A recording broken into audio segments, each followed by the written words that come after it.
നമസ്കാരം. കേരളത്തിൽ നിന്നും അയോധ്യയിലേക്ക് പ്രത്യേക തീവണ്ടികൾ വരാൻ പോകുന്നു. അത് 24 സ്പെഷ്യൽ തീവണ്ടികളാണ് കേരളത്തിൽ നിന്നും അയോധ്യയിലേക്ക് പോകാൻ പോകുന്നത്. ഈ മാസം 30-ാം തീയതി മുതൽ ഫെബ്രുവരി മാർച്ച് മാസങ്ങളിലായിരിക്കും ഈ 24 ആസ്ഥ എന്ന പേരിൽ ആസ്ഥ സ്പെഷ്യൽ ട്രെയിൻസുകൾ ഇവിടെ നിന്നും കേരളത്തിൽ പോകുന്നത്. കേരളത്തിൽ തിരുവനന്തപുരത്തു നിന്നും പാലക്കാട്ട് നിന്നും തമിഴ്നാട്ടിലെ നാഗർകോവിൽ നിന്നുമാണ് ഇത്തരത്തിൽ ട്രെയിനുകൾ പുറപ്പെടാൻ ഇപ്പോൾ തീരുമാനിച്ചിരിക്കുന്നത്. അതിൻ്റെ തീയതികൾ എന്നൊക്കെ ആയിരിക്കും ട്രെയിനുകൾ അയോധ്യയിലേക്ക് പോകുന്നത് എന്നതിൻ്റെ തീയതികൾ നിശ്ചയിച്ചിട്ടില്ല.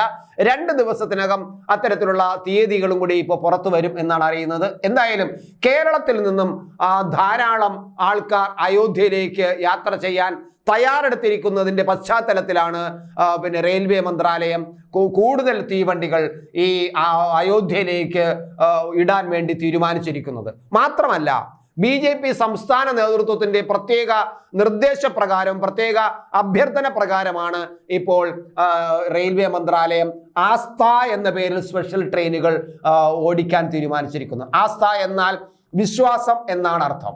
അങ്ങനെ വിശ്വാസം എന്ന അർത്ഥത്തിൽ ആ ഒരു രീതിയിലാണ് തീവണ്ടികൾ ഓടാൻ പോയിരിക്കുന്നത്. തീവണ്ടികൾ പേരിട്ടിരിക്കുന്നു, അങ്ങനെയാണ് ആസ്ഥ, വിശ്വാസം എന്നാണ്.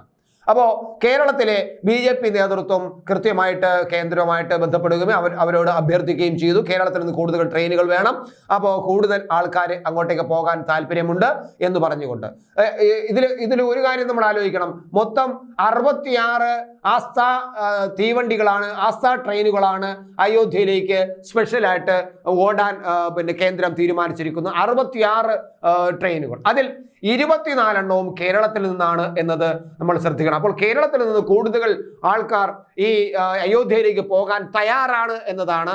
മാത്രമല്ല, ഈ ട്രെയിനിൽ ചെല്ലുന്നവർക്ക്, ഈ ട്രെയിനിൽ ആസ്ഥ ട്രെയിനിൽ ചെന്ന് അയോധ്യയിൽ എത്തുന്നവർക്കെല്ലാം തന്നെ, കേരളീയരായ എല്ലാവർക്കും തന്നെ അവിടെ താമസ സൗകര്യം ഒരുക്കാൻ സംസ്ഥാന നേതൃത്വം, BJPയുടെ സംസ്ഥാന നേതൃത്വം അവിടെ ഉണ്ടാകും.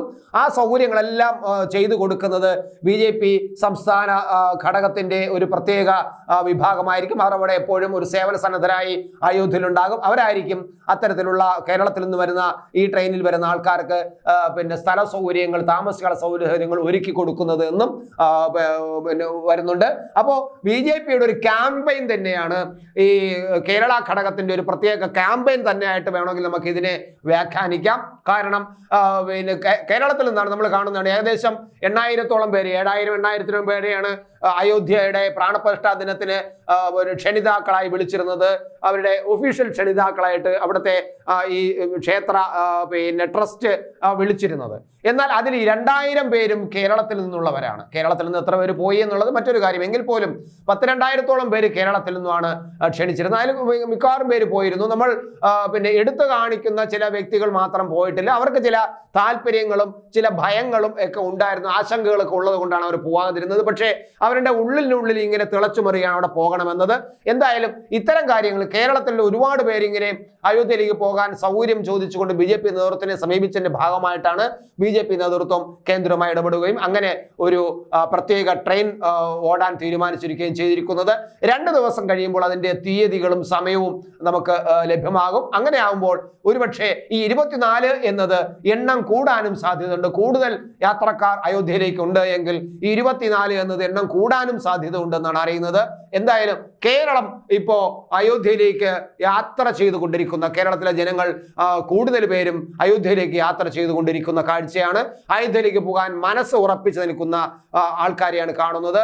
ഇത് കേരളത്തിൻ്റെ ഒരു പ്രത്യേകതയായിട്ട്, നമ്മൾ വരാൻ പോകുന്ന മാറ്റത്തിൻ്റെ ഒരു ചലനത്തിൻ്റെ ഒരു സൂചനയായിട്ട് ഇത് കാണാതിരിക്കാൻ കഴിയില്ല.